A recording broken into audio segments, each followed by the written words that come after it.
Hello and welcome to another special edition of the TNC Podcast. I am honestly filled with joy to be speaking with this guy today. Norwich City and Leicester City midfield maestro, former England under-21 international and full international. We'll get into that. First Division PFA Team of the Year, 96-97. Norwich City Hall of Famer, 204 NCFC appearances and 39 glorious goals. Ladies and gents, I'm joined today by Darren Eadie. Darren, first of all, thanks for coming on. How are you? My pleasure. What an introduction. I bet you say that to all the boys, don't you? Well, we reeled them off. I struggled with a few of them, maybe Jens, maybe Crofty, but, you've got some accolades there, Darren, so it's a deserving intro. Well, the interesting thing is people seem to know more about my career than I do myself, which is always quite interesting to hear it every now and again. So, yes, it's nice to hear some facts, I guess. Right, let's cut the nonsense and get straight into this. One of the things I really want to know, Darren, what was it like going through the Norwich City youth ranks in the early 90s? What was it actually like back then? Was it really a complete shed? It wasn't far off. I mean, it was a big decision for me to leave the West Country where I lived and move right across the country to Norwich to kind of chase my dream of being a footballer. But for me, it was a no-brainer. I kind of did my research even at a young age and realised that Norwich really was a place to be for youngsters to get opportunities in the first team. So it's a decision I made quite early to do that. But yeah, I mean, it was God rest his soul, Gordon Bennett, who we lost just recently, who brought me to the football club, was instrumental with lots of players from the West Country and beyond. Such a great man. And then under the wing of Sammy Morgan, sort of through the younger ranks of Norwich City, and then into the youth team of Keith Webb. And it's really interesting because obviously I know Keith now as a coach in his FA roles and everything he's done. And let me tell you, he was very different back in the day compared to his FA hat he wears now. It's amazing, really, the transition of his career as well as ours. I really want to speak to you about your debut, actually. We'll get on to that. But before that, Darren, what was the moment in your youth times, I'll say? And obviously, you started to integrate with that first team, and then, of course, your debut comes. But before that, what was what I'm going to call, oh, my God moment? I'm going to make it.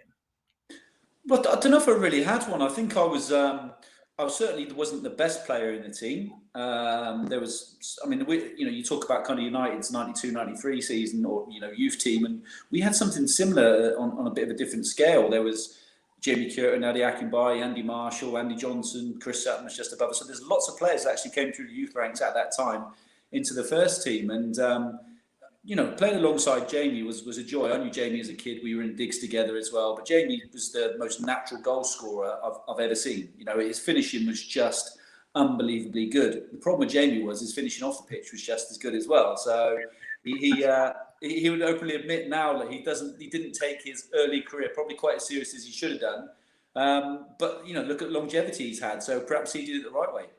I mean, you're both actually quite similar, and to be fair, great crack. And what was it like, kind of, basically more or less growing up with Jamie? Because he's just he's a top man. We've had him on the podcast before, and he's got a great story, and he's still going to this day. Like, what was he like behind the scenes back then?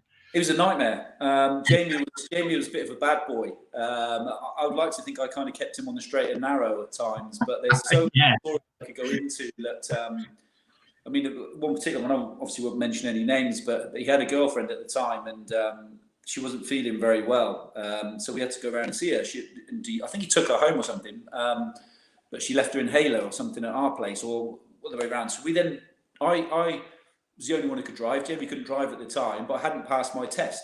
So we nicked my landlady's car, drove it to her house, thinking she might be dead by the time we get there because she needed this inhaler. But thankfully, all was well in the end. But that was the type of thing that we did. We were kind of loose cannons, but as I say, I'd like to think that I kept Jamie kind of on a sort of steady trajectory in towards the first team, because I think if I wasn't there for him, perhaps he would have fell by the wayside. But look, I think we balanced off each other really well. We knew each other. We got on great in digs. We had some unbelievably good times back in the early 90s in Highs and Ritzies and all these nightclubs there used to be in Norwich. And brilliant memories. Even back to the times where, things are very different now. In pre-season, Andy Johnson was a good friend of mine. In pre-season, you'd spend your day training and morning and afternoon running and getting your lactate taken in your bloods and doing all those type of things. Really hard work to progressively build yourself at the start of the season.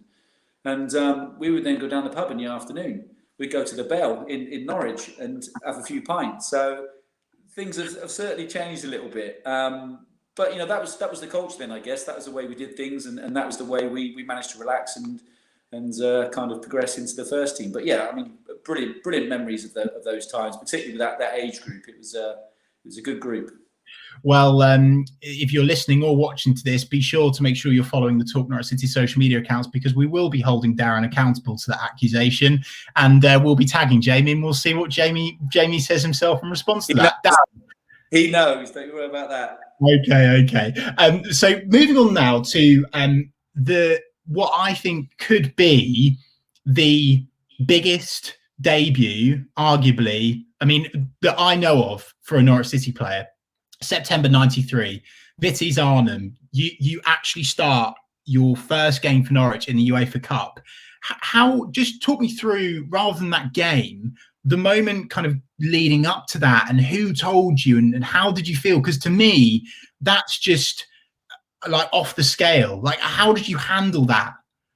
Well, I honestly had no idea, virtually up to the day it happened. I've been training with the first team for a while, sort of previously, not too much, and I knew this game was coming up. I was 18, and I think I'm still the youngest debutant for Norwich at the time, and particularly in a game like that, I never thought I'd get anywhere near the squad. But I remember Mike Walker calling me in and saying, "You're in the squad tomorrow night," and I was just disbelief, I guess. There was no fear, though, because I was an 18-year-old kid and I'd never experienced that before. I didn't have any expectations of what it would be like. So for me, it was just about the excitement of being involved with the first team for the first time. Little did I actually believe I'd get on the pitch and get some game time. I thought it'd be like a modern day kind of debutant now, where you have to be on the bench for probably 7, 8, 9 games before you get any time. But literally, I was on for the last 20 minutes in the Cubs' first ever European tie, and it was amazing. I look back on it now and look at some of the teams we obviously beat in Bayern Munich and played against in Inter Milan. And one particular reside memory I have is standing in the tunnel at Carrow Road for the second leg against Bayern Munich, and we'd obviously just beat them away from home, which was just unbelievable. I don't know. It's weird. And when my career kind of went downhill from then on, it was weird. It was bizarre. So I sat in the tunnel at Carrow Road against Bayern Munich, and we sort of stood there to come out, and then they're walking down the tunnel. And then stood next to me in the tunnel, as we're just about to go out, is Lothar Matthäus, who just won the World Cup as captain only a couple of years earlier. It's like, it's just, you look around and it is a bit of disbelief. But again, I had no fear. I had respect, but I had no respect in a sense. Like, it never fazed me at all, because I was young and I had no expectations of actually just how big this was. I was going to ask you that, Darren. Like, was there element of nerves? Because as I'm saying there, like, you're sitting and hopefully no offense taken, you're not the biggest lad, right? Don't mean as in physically, but you're in great shape now, but it's in height. And now you're chucked in, your debut's there. As you said, you're lining up in the tunnel, and you've got these huge German lads there. Was there not an element of you just absolutely shitting yourself? Like, be honest with me. I think there was certainly nerves and anxiety about the occasion, but I weren't shitting. I just couldn't wait to get going. It was really that feeling of I felt I belonged, but that helps from the squad we had around us that made me feel comfortable. I'm starting as well against Bayern Munich at home up front with Chris Sutton. It's nonsense, and but the kind of confidence that was installed in me and Mike Walker and the players around me, making me feel so welcome. It didn't really bother me, and I tell you what, don't let anybody ever tell you you're too small. It's something I always used to get as a kid, and you look at some of the best players in the world. If you're good enough, you're big enough, and it doesn't matter. It really doesn't matter. You just have to be driven and almost use your body in a different way. You learn how to be smart with your body and not get into those physical battles. And actually, if you're pacey like I was, against some bigger, kind of more cumbersome players, it can actually be an advantage. So yeah, I don't ever buy into the "you're too small" line at all.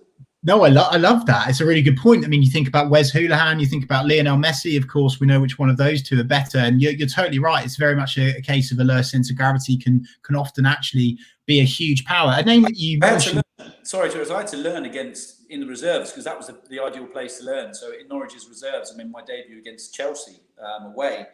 And Steve Clarke was playing right back for Chelsea. He was this, well known. He's obviously he is manager of now, but he's been around a few times as manager of Scotland. He was playing right back, and he absolutely smashed me in the first 5 minutes. And I kind of knew from then what was required to play in senior football. And he said to me, "You do that again," because I got past him. He said, "You do that again, I'll break your fucking legs." So it was like, wow, this is what I'm dealing with at this level. It wasn't like youth team where you kind of go in, listen to your manager at halftime, everybody's friendly, you go out again. It was hostile. And that's what these younger lads now have to go out and learn for and learn, because you can't get that experience anymore in the under 23s. You kind of need to get out and be around senior football. Speaking of you mentioned a name just a few seconds ago, Darren, and a player that I think gives off a similar vibe to what of Steve Clarke perhaps back then, Chris Sutton. I'll be honest with you, I want him on this podcast, but he really does scare the shit out of me. What is he? What was he like then? And is he actually like? Is he how he is on TV as a pundit? Because he's the kind of guy that you definitely want on your team, because he would just absolutely destroy you if you're on the opposition. Yeah, Suts is a great lad. I think Suts is, in my opinion, he's a little bit misunderstood. I think he's quite a complex character. Again, in my opinion, I think he's. People think he's a little bit arrogant. He's quite not. I think he's quite shy at times. I think he's. Has a persona. It's just his manner, the way he is. He's got a very dry sense of humour. He would absolutely destroy you and destroys anyone he meets. And I think some people think he's being mean, but he's not. He's just pissing about like footballers tend to do. So look, Suts is a great. Well, Suts was my first roomie when I got into the first team, and I remember going away from home, and I think he was already in the room and went in, and it looked like a fucking bomb had gone off in the room, because he was like a tramp. Honestly, whatever he wore, whatever he did, he looked like a tramp, and he still does to this day. I probably wouldn't admit it, but people have worked with Suts. He could put on the most expensive suit you'd ever seen in your life, and he would still look like a bag of shit. But that's Suts. But in terms of a player to play with and to learn off, and actually he was one of those ones that welcomed me into the team and gave me some great tips and made me feel welcome. He was outstanding as a player. He was just brilliant. He could play central defence, centre forward. He was outstanding. Really, really top player. But yeah, tramp. And went on to have an obviously outstanding career, winning the Premier League with Blackburn and beyond. Darren, there's a couple of player questions that I've got in here. One is, first of all, who in that Norwich side of 93 when you broke in did you, in your opinion, best link up with? And then also, was there perhaps a player, because everyone talks, when everyone says now, looks back on that 93 campaign, that UEFA Cup run, beating Bayern Munich, everyone says Gossy, everyone says Gunny. But was there a player in there that deserves more credit, do you think? Well, do you know what? That's probably the strange thing about it is, I mean, Gossy had a stellar season without doubt. It was just an unbelievable occasion for him and for the football club. But do you know what? The really difficult thing is to pick out an individual, and that was what was so good about that team. It wasn't individuals; it was a great team. As much as Gossy took all the accolades for the goals he scored, that team was sensational. It had everything from defence in terms of Rob Newman, Polston, Butterworth. You had Culverhouse, you had Bowen, you had, and in the midfield you then had Gossy, Ian Crook, Foxy, Dave Phillips, myself, and up front you had Efenakuku, myself, Chris Sutton. It just had a bit of everything. It was kind of a magical time where you had youngsters coming through, but also lots of experience head. But there was no superstars in the team at that time. They were just all top players who'd earned the right to be there, that just gelled perfectly. And you hear about that in teams at times where things just seem to click for them. And that was that season. We had that season where every single player that performed in that team did a job. There was no one that let anyone down. Mark Rollins was scoring goals. It was just Gary Megson, had that steal in midfield. So it was a team that, I've named probably 15, 16 players there, and every single one of them played a part in that UEFA Cup run. Darryl Such was another one. We all, Spencer Pryor, they keep reading them off, but they were just had these seasons where everything went right for them. And I got asked recently about how would the 92 team get on against the one that plays currently for Norwich, who would win, and I'm like, do me a favour, I'd be Bayern Munich. We've got some credit for that, haven't we? So look, it's a very different era, but that team for me had everything, had a bit of everything. Had Steele at the back, Rob Newman's another one. It had a bit of everything, and that was the part. But I guess for me, positionally, I was a winger. I used to run at people. So my debut against Vitus Arnhem, I played on the left. Coming to Bayern Munich, I'm playing centre forward to Chris Sutton. So that again showed the confidence that Mike Walker put in me to say, you've got this lad who's 18.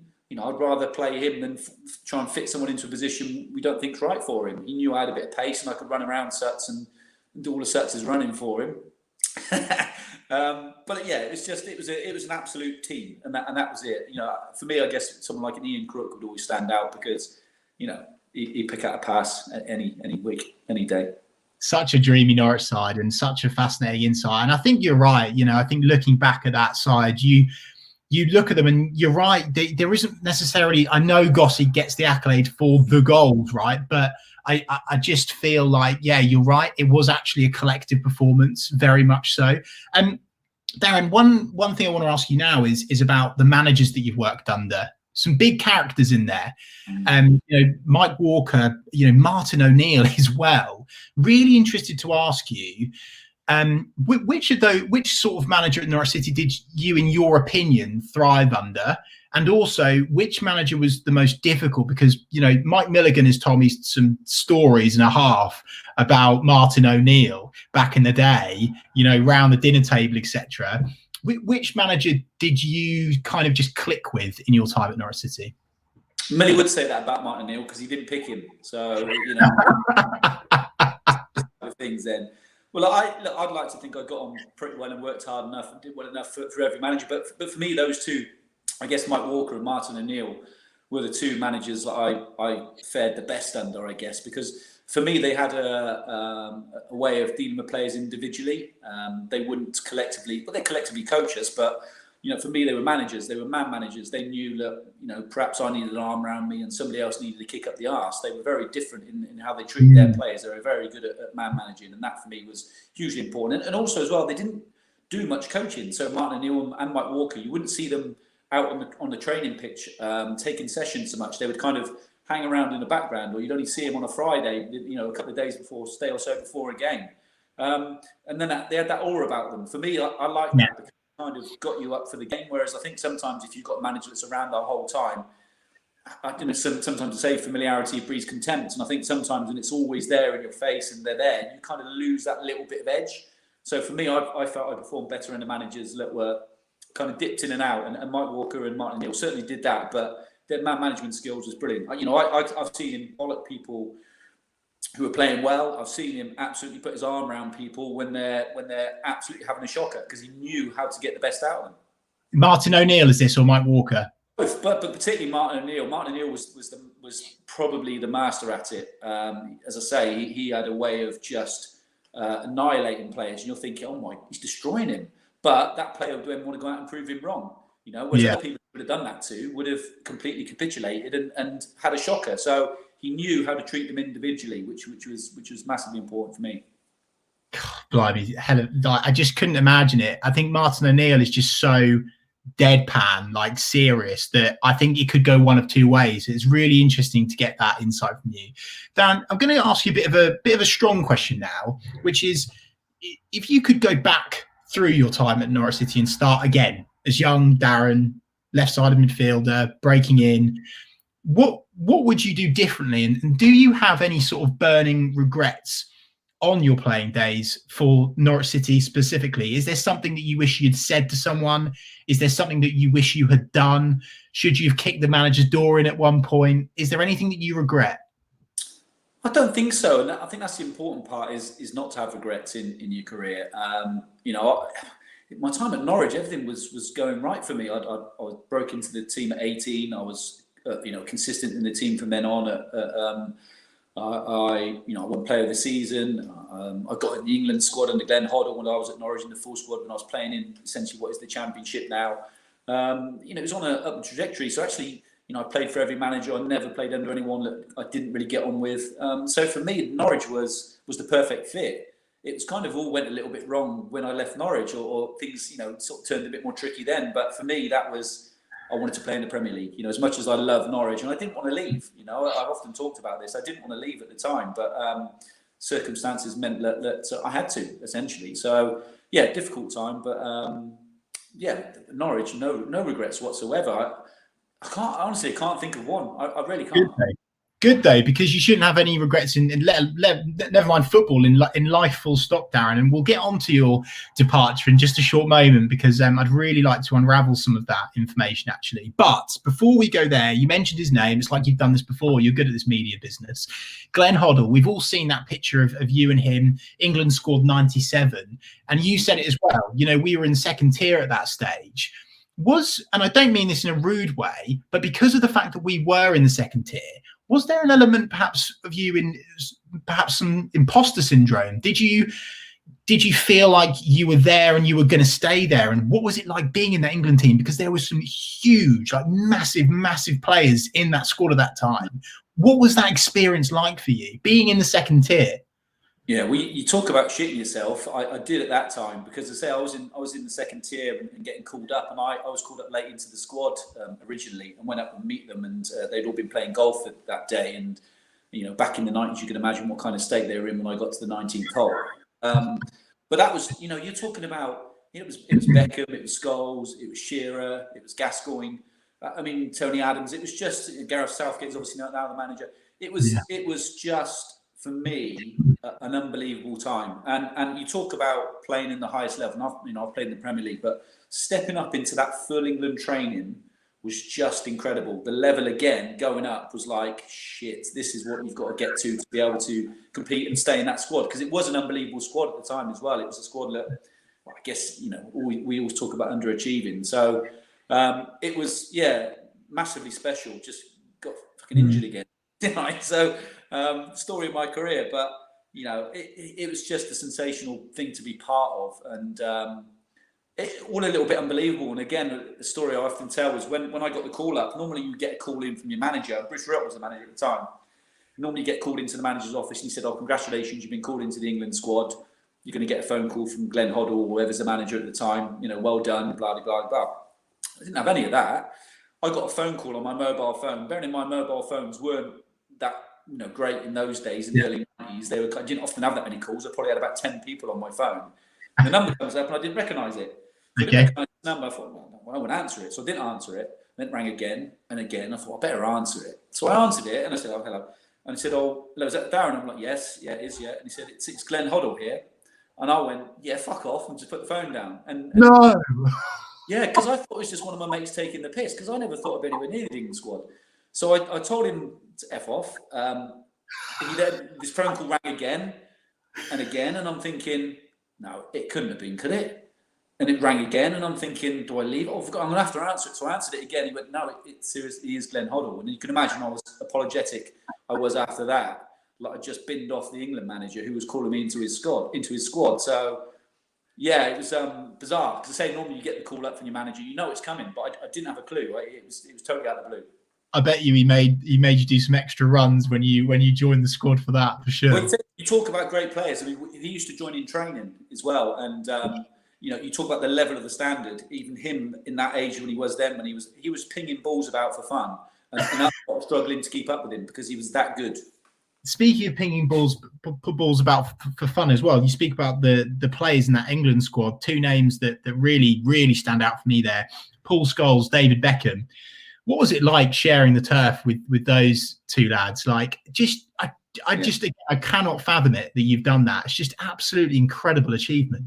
Yeah, it was again bizarre. I think looking back on it now, and that was that era where it was quite cliquey. So, and I think you've seen players come out and talk about it in years about how it was. And Dean Ashton's openly talked about how he felt a little bit uncomfortable, and I felt exactly the same. As I say, I turned up late to the squad, and I was from little old Norwich, apparently, this championship club, and I've just been called into the England squad. And there's very different characters in that squad at the time. And I remember going down for breakfast. So I went to bed in the evening, went down for breakfast in the morning, still shitting myself because I've just turned up to this squad. And I thought, I'm going to get down early, make sure I'm there early so I can kind of get in the mix and just be around the lads. So I was the first one in, got my breakfast, went and sort of sat down on the table. And there's all these different tables dotted around. And in comes Andy Cole, gets his breakfast, walks over, goes and sits on another table.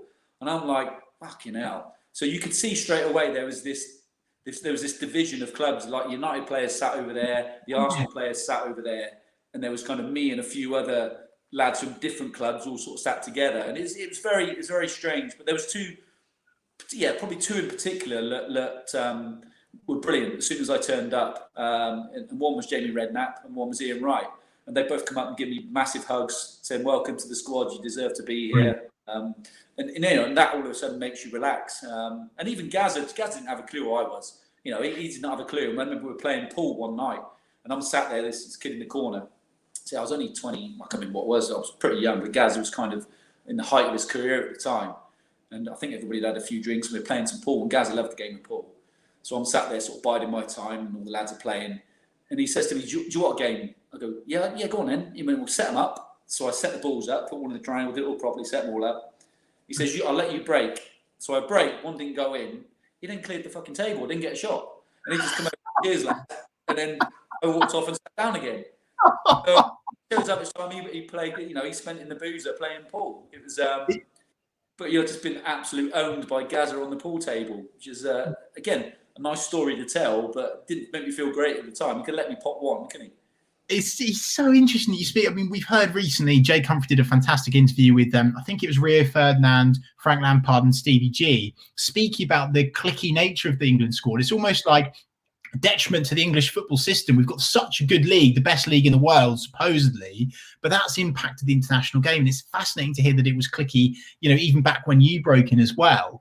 Darren, moving on now to when you left. I'm sure there's some interesting lines to be opened up about here. December 99, you finally left Norwich for the Premier League for Leicester. But before that, you had interest from Tottenham and Everton. Now, be really honest with me here. Was there a part of you that actually thought, bloody hell, because they are massive clubs, mate. And I must admit, if I was at Norwich and Everton or Tottenham come calling for me, with the chance to play football at probably arguably a higher level, perhaps because I'm younger, I don't really value it because Norwich were up there at the time. But was there a part of you that thought, I quite fancy this before Leicester came along? Well, what you've got to remember back then is Leicester were better than Spurs and Everton. They were sitting higher in the league. They'd performed better. And for me, it was I kind of weighed things up. Martin O'Neill was there, which was another massive pull for me to go there because I played under the manager before. So there was all different reasons. My dad was born and bred in Leicester, so I had family around that way. So it was just a nice fit. And for me as well, it sounds a bit strange, but it was the closest Premier League club to Norwich at the time. So for me, in terms of, I was always going to want to come back to Norwich. So for me, it was about, right, I didn't want to leave in the first place. How can I get back to Norwich the quickest? So again, geographically, it was better for me. I just felt it was a better fit. There was interest from Spurs and Everton, but I'd never had nothing to do with the interest to a certain level. It was certainly Leicester that really put the feelers out and made it known they wanted me in a big way. And when a manager does that, you kind of have a sense of, I think this is the right place to go. And say that team at the time, again, was competing at the top of the Premier League and winning trophies. So, it's back in the Premier League and under Martin O'Neill where I wanted to be. But as I say, I didn't want to leave. Even when I left at the time, I got called in by Bruce Rioch, and he said, we've accepted a bid from Leicester. You're their record signing. You're free to go and speak to them. And I'm like, well, I don't want to go. I'm all right. And he went, pardon? I went, no, I'm quite happy. I'm happy playing at Norwich. I love my football here. I'm having a great time, and my family's settled and happy. I'm quite happy to stay here. And he sort of basically turned around to me and said, look, if you don't go, financially, the club's going to go into administration. And that's the time when the club was in the shit. And I think Dealey had just taken over at the time, not long before. And I was kind of put into a position where, well, what do? I want to be back in the Premier League. This could help out the club I love as well. Wow. The best thing to do. And I even remember leaving and receiving a postcard from Delia. Bearing in mind it's a postcard, so everybody could see it and read it. And she wrote a lovely sort of few sentences on there about saying she was going to miss me and wish me all the best for the future, and drew a picture of her face crying on it as well. So that shows you the level that Delia went to for the care and the respect and the the kind of, I guess, the relationship she had with her players. And continues to have, by the way, because we've heard this story before with Declan Rudd when he came back to Norwich playing for Preston. There was a napkin pass with a note from Delia. Fascinating to hear that. And he did my wedding cake as well, so not many people. Yeah. Hey. Yes, indeed. Blimey, O'Reilly, someone's done well. Right, Leicester City. There's only one thing I want to talk about with Leicester City because this is a Norwich City podcast. What was Savage actually like to play with? Because the guy is just an absolute nutter. Like, he's just off the walls. And again, we speak about Chris Sutton. He's fairly controversial in his punditry. What was it like to play with him? Because he was very much the pantomime villain, wasn't he? Yeah, Sav was my best mate at Leicester, and still to this day is one of my best mates. We kind of clicked quite quickly. Sav, what can I put him? You could say he was all about the look. He was all about the persona he had. But Sav actually, I'm probably sure you wouldn't mind me telling you, Sav was probably one of the most insecure people I've ever met. Wow. He would often, we'd talk on a regular basis, and he'd ask my advice on stuff, and should I do this, and should I do it? Even to the point, I think he talked to me before he went on Strictly. Should it be something he should do? And he's a great guy, and once you get to know Robbie, he's really soft. But he built a career on this persona, and fair play to him. He had to do that because he was a lot better player than people give him credit for as well. But he built this persona about himself that irritated people, and as much as he was a pest on the pitch, he was one you wanted in your side, and you didn't want to play against. And even when I'm sure you remember when we got knocked out by Wycombe in the FA Cup in the quarterfinals. And we were playing at home, and so it's Wycombe. I can't remember what they were in the Championship or League One, and we drew them. We think, brilliant, we're going to get into the semi-finals of the FA Cup. We've got Wycombe playing them at home. Obviously, the story is we got beat, but I remember standing in the tunnel before the game, and the Wycombe lads are coming out, and Sav says to him, "I see you park your coach outside, boys. Did you park it next to my Ferrari?" You just think, you dick. But the thing was, he didn't even have one at the time. He didn't. He was just saying it to try and build this persona again, this kind of hatred that people had for him. That he knew he'd wind them up before a game, and that worked for him. And he was, he's a lovely lad. He's a lovely lad, and a good friend of mine. So I haven't got a bad word to say about him. But he's misunderstood. No, but a player that played at the highest level for a long time, and as you say, it's that gamesmanship that actually I think is actually somewhat missing in the modern game now, and actually something that I love those characters in football. I think Jose Mourinho is one off the pitch. I think we need more characters in football. I think that's what fans love to see. Although the opposition fans hated Sav, as you say, it was all part of it. It was the pantomime, it was the entertainment, it was the excitement, and drew fouls, and it is exactly what happens. I have respect for Robbie with the hardship that he went through with his father. I think that story was quite something, and I really, really started to understand Robbie Savage, who he really is from that. So I've got respect for Robbie Savage, apart from when Derby came to Norwich, and I think there was some sort of bet that he did with Craig Bellamy about getting Norwich beaten. Is that true? Do you know anything about that? I'm not sure about that, but I remember he did us a favour in the end. Let's be honest, because he took off the pitch when in injury time, clapping the Derby fans that he thought he'd got the game won and stopped us from getting promoted. And then we all know what happened after that. Seaman Jackson pops up. The rest is history. So I think Norwich has got a lot to thank Robbie for. Yeah, no, I do agree, to be fair. Right. This is going to be where I think a wee bit more difficult for you, Darren. Summer 2003, you hang up your boots. It's pretty well documented that you've struggled with that, to be honest. And what I really want to ask you is, what was it like watching your mates play on, so to speak? And that's, of course, where your mental health story comes in. And, we'll get onto it in a minute, your depression and panic attacks and stuff like that. What did you actually do? Did you continue watching football, or was it telly off? How did you react to what happened when you hung up your boots? Well, I mean, first of all, I'd had a few operations at Norwich, and that continued in my time at Leicester, but I'd always come back from them. So I always felt, no matter what I had done, I would get back from it. So to wake up in a surgeon's recovery room, and normally you get back to your room and they'll come in and see you later and you have a bit of a chat. When I woke up, something was very different about it, because the physio was there, my wife was there, the surgeon was there, I think my agent was there at the time, but there was more people in the room, and all of a sudden you start to think, what's going on here? And then I was basically told, the operation I'd had not worked, in a sense, the one before, which I'd had the major operation, and they recommended that my career was over. So I went from being a Premier League footballer one day to the next, having it all completely ripped and taken away from me. So I can't describe to people how devastating and difficult that was to deal with. But like you say, when that happened, I completely shut myself away from it. I didn't, because people say, well, you must have loved to go and watch games. And I'm like, no, why would I want to do that? It's the thing I love doing the most. And I'd say to you, Chris, whatever you love to do the most in Norwich City, go and watch Norwich play football. People say, well, you can't do that anymore, but you can watch your mates doing it. You're like, no thanks. Yeah. So it was devastating. And not only, it was the smells at the grounds, the sounds, any kind of reminder of my playing career. That I couldn't do the thing I'd done from the time I was born, essentially.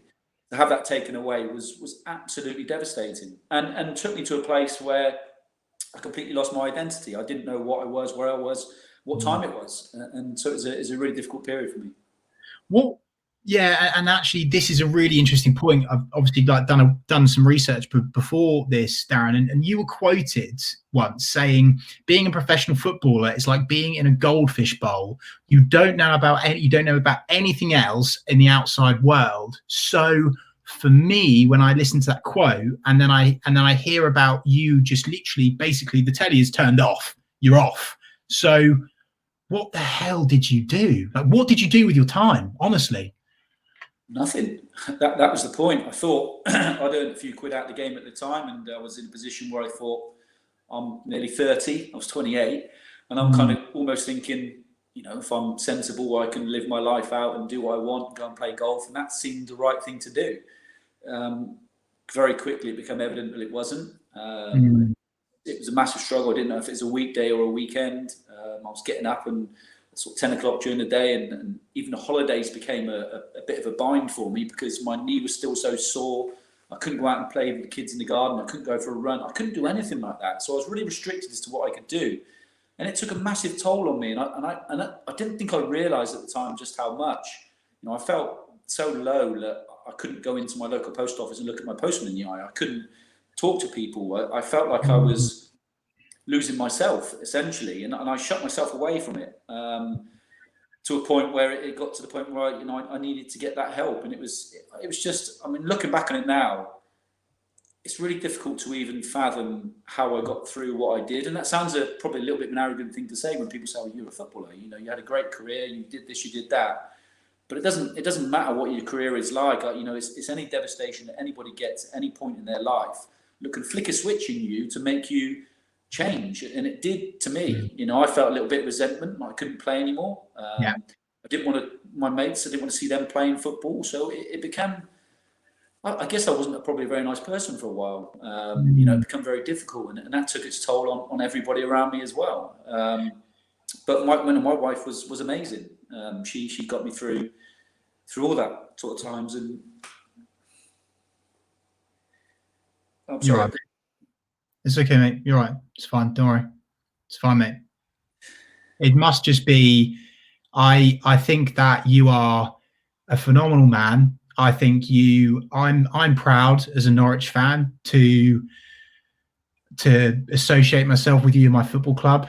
And I think that, Norwich fans look on, and I'm so proud of who you are and what you do and how you represent yourself and hold yourself, mate. I think that what you've done and your journey is utterly inspiring and so special. So, mate, it's fine. Take a breath. But honestly, I know that there'll be lots of Norwich fans watching and listening to this now that will be, literally clapping the screen or clapping in the parks or wherever they're watching and listening. You're a bloody hero, mate. This world needs more people like you speaking out and listening and hearing. And I'm not just saying it. And you speak of hardship. I had the same thing with my mum dying in 2007, non-Hodgkin's lymphoma cancer. It flicks that switch, and even talking about it, it can just completely turn you. And the fact that, you're getting emotional now as well, it's okay. And I'm pleased that you are, mate. And that's the difficult part. It's not just about my football career. It's kind of what happened to it afterwards, and the effect it had on other people. And you know, like a year after, my marriage broke up a couple of years ago, and devastated me. Yeah. And, then a year after that, I lost my mum suddenly to a brain hemorrhage. So, and it's really tough, I guess, in current times, just because, I live my own. I'm not getting to see my kids as much as I used to, and every day. And it's just, it's awful. COVID times and the situation with isolation, it all gets on top of you when you're on your own. It is difficult. But, everybody has their own tough times in their life. And I'm pretty pragmatic about it now. I don't worry about it as much as I used to. I'm certainly more emotional than I used to be. I think that's probably a good thing. I think I'm more empathic than I used to be. It's very but it is difficult. I never make any exceptions for that. I don't make any apologies for it. It still gets tough at times, and like you say, just talking to you and bringing these things up can just fire you off, and it fires you off in a place where it just brings these emotions back. And as good as you are at and getting on with your life and doing things, they're still there. They never go away. But you just learn as you go on how to manage them a little bit better. Exactly. And I'm so pleased you brought that up, Darren, because part of this podcast, I'll be very honest with you, I actually wanted to get you on this podcast more to talk about this subject than football, because of what you do and continue to do and how you help people. And I think you raise a great point there. It just like that, you can change, and it's so important to speak out. It's so important to show emotion. It's so important that blokes do this and have these conversations, because if not, it will eat away at you inside. And one of my questions to you, Darren, is a lot of people say, talk, and I think talking is good. I think we are now at this stage with mental health where we need to take action. So what can you do if someone's watching this or listening to this that doesn't quite understand mental health or hasn't been through hard? Everyone, of course, has mental health, but what can someone that's not suffering with it, how can they empathize and understand what's going on, and how can they take action? I think it's just been understanding of it. I think it's too easy to dismiss and get on with your own life, which is great, but I think it's so admirable just to ask people if they're okay, because a lot of time they still will say they are, and they're not, and it can be, the quicker you get the help, the quicker you seek help, and the quicker you start talking to people, the lot easier it is to deal with. You don't get down to the depths like I did, a while back, a long time back. So it's difficult to understand when you've not been there, or you've not had a family member that's been through it. I think it is difficult, but there's a lot more awareness around it now, and people are talking. And I think for me, one big thing, I did a big thing with Stephen Fry recently, which you may have seen, which was just amazing. Brilliant. And he talked about how we both talked, and I said to him about, it's easy for Stephen Fry to come out and talk about it. It's easy for me to say it because people will listen because of our persona and the kind of, look, Stephen Fry. When he speaks, I'm going to listen. Yeah. So for me, it's about how do those people who are, I guess, in everyday jobs and feel they're just an everyday person in life, the worries that they have, the same as mine. There may be different causes, but they're the same worries I have. How do they speak out? Because they're worried about their jobs. How's it going to affect their job if I show some weakness? If I need to talk to someone? Yeah. But you got to, and it helps, and everybody's understanding. I've not met one person that hasn't been understanding.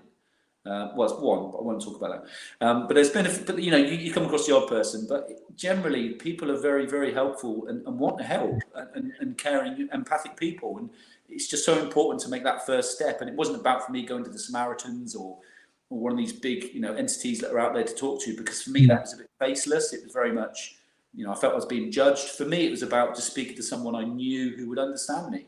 Yeah. And that was the most important part. It was just going to listen and kind of empathize with me. And once you start that step, it all becomes a little bit easier and things become much clearer because you understand you're not on your own.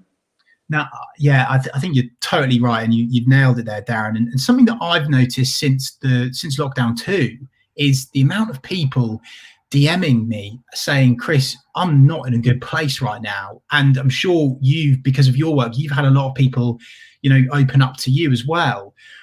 I really want to make sure that we use this Talk Norwich City platform to try and help people. So for anyone that's watching and listening to this right now that is really, really down, and like the nights are drawing in, it's harder to get out and exercise, it's cold, the COVID fear is among us. And I don't mean to be a negative Nancy, but the reason why I want to say this is, what would you say to those people that are alone in their homes right now? What do they need to do? Reach out. You have to. The longer you dwell and you don't, the worse it can get. It's easy to say, but it's once you make that first step, it really does open the door to relief and the weight off your shoulders just to be able to say that in the first place, that you're struggling. I think it's very easy to not, and it's very British not to. Let's stiff up a lip. Whereas I think if you do, you'll be surprised just how many people there are that want to help. And family member, a friend, and even sometimes just somebody you don't know that well, because they listen without. For me, I like that because they listened without judgment, because they didn't know you that. So they wouldn't have a side from one area, think, well, maybe you're feeling this because of that way or that way. They would just listen to you and kind of really get into the nuts and bolts and understand how you're feeling because of the way you're feeling, not anything else. So it's just about just speaking out to someone. And it's easy to say, because then you think, well, what follows on next? But everything else does follow on next. You then go and see your doctor and medication, and there's this frightened sort of stigma behind medication. And if it helps, it helps. And it does, it takes the edge off, and you don't become a different person. You don't lose anything. It just helps you get through the period you might get through. Darren, if you don't mind me asking, were you on medication? Because you've had panic attacks, anxiety. Were you on medication? Absolutely, yeah. And do you know what? The amount of people I'd spoke to who I've known for years and years, who openly talk to me afterwards and say, well, I've been on it for years. I've been on this, I've been on that, I've been taking it. And I'm like, oh my God. So you'll be surprised. You really will be surprised. But I think, it's difficult. You have to stick with it, because not every, chemicals in the brain are very different, and it treats different people different ways, because we all have different personalities, which are all created by chemicals in our brain. So you have to get the right type of medication to suit you, and some doesn't, some don't, and it can have an adverse effect, but you've got to stick with it. And once you do, you get through that period of time, things become a lot clearer, and the fog starts to lift, and it does. And once I feel a little bit more, I'm a bit more pragmatic now than I used to be. I used to worry about everything, whereas now I'm not so much. I don't worry about those little things. I don't sweat the small stuff so much. Because of that, I think, because once you've been through these things I've been through, and with my mum and the breakup in my marriage, and losing my career, it gives you a sense of pain that I don't think I'd ever experienced before. So to have that, it's almost like another string to my bow, to my armory. I think it's made me a better person and a stronger person than it was before I was like that. So as much as it was difficult and it's horrific, and I still have terrible times, and I still miss, my wife and my family and all these type of things, I still get all that. But I'm better equipped to deal with that now than I was, much more better than I was before. I think that's such a valid point. I think, first of all, my response to all of that, Darren, is you have to want to be helped. I think that's really important, because if you're just shut off and closed-minded, it's so difficult to allow people in. And I feel like I can speak because of the experience I've had with my mum. And the other thing I'd say is, you speak now you view it as almost another string to your bow. The pain, the adversity that you've been through, I feel the exact way, Darren, because of my mum passing when I was 14. It's now like a superpower to me, where nothing can ever be that bad. So little comments or negativity or something shit that goes on in my life, it doesn't matter. So try and flip that mentality. It's a lot easier said than done, though, of course. Darren, one more big question, because I've taken you on an emotional roller coaster. What legacy do you want to leave on planet Earth? I mean, that's a question, isn't it? I mean, well, sorry, mate. Okay. I guess first, when you die, what do you want someone to say at your funeral? I guess I just want to say he was a good guy. Like it. That's enough. I don't want accolades. I don't want anything. I just want people to remember me as a decent bloke. Like, I took care of my kids, and I want to be a good dad to them, and try and do the right thing. I'm not trying to say I'm some kind of messiah or anything. I make mistakes, and I've made a lot of mistakes in my life, and I continue to make mistakes, but I learn from them. I try to learn from them and try and make myself a better person. And I think just wanting to be remembered as someone who could help others, I guess. And that sounds a shitty thing to say. It sounds pathetic, but I guess it is about doing the right thing and just trying to be a good person, because kindness doesn't cost anything. And I've learned that. There's a lot of sniping going on in the world, and a lot of backstabbing, and a lot of hatred, and it kind of goes over my head now. Whereas before, it used to really bother me. An analogy I used to use was when I played football and I'd play in front of 70,000 people, they're all cheering your name. I remember the one that called me a wanker out of all those people. And that would bother me. It would bother me so much, but those things don't tend to bother me anymore. Don't get me wrong. The bad times and the hard times that I still have occasionally bother me, and I get upset and I worry about them. But I realise now that they'll pass and things will be better. But for me, it's about, I guess, I don't know, just wanting to be a good guy, and people remember me for that. I mean, nobody remembers. Nobody wants to be remembered for being an arsehole, do they? So I'll go for the good guy label. That'll do. Absolutely love that. Thank you so much for opening up today, Darren. I really appreciate it. Just one final thing. Obviously, thousands and thousands of Norwich fans watching and listening to this all over planet Earth now. Do you have a message for them at all? On the Ball City would be one, first of all. Something more meaningful. But look, I think it's stick with your club. Your football club is a very, very special football club. I've come to realise that probably since I've finished playing more than I did when I played in it.